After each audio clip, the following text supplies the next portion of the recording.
قرآن مجید کا سورہ نمبر 20 سورہ طٰہٰ۔ بنام خدائے رحمان و رحیم۔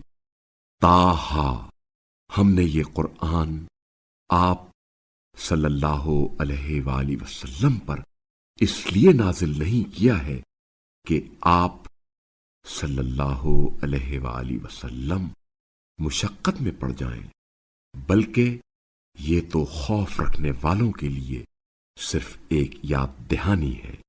یہ اس کی طرف سے نازل ہوا ہے جس نے زمین اور بلند آسمانوں کو بنایا ہے، وہ رحمان جس نے عرش پر اقتدار قائم کیا۔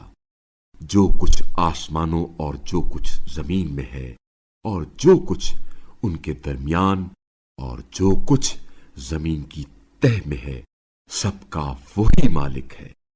اور اگر آپ صلی اللہ علیہ وآلہ وسلم پکار کر بات کریں تو وہ رازوں کو بلکہ اس سے زیادہ مخفی باتوں کو بھی یقیناً جانتا ہے۔ اللہ وہ ہے جس کے سوا کوئی معبود نہیں ہے، بہترین نام اسی کے ہیں۔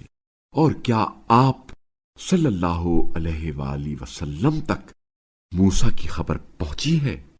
جب انہوں نے ایک آگ دیکھی تو اپنے گھر والوں سے کہا، ٹھہر جاؤ، میں نے کوئی آگ دیکھی ہے، شاید میں اس میں سے تمہارے لیے کوئی انگارے لے آؤں یا آگ پر پہنچ کر راستے کا پتہ کر لوں۔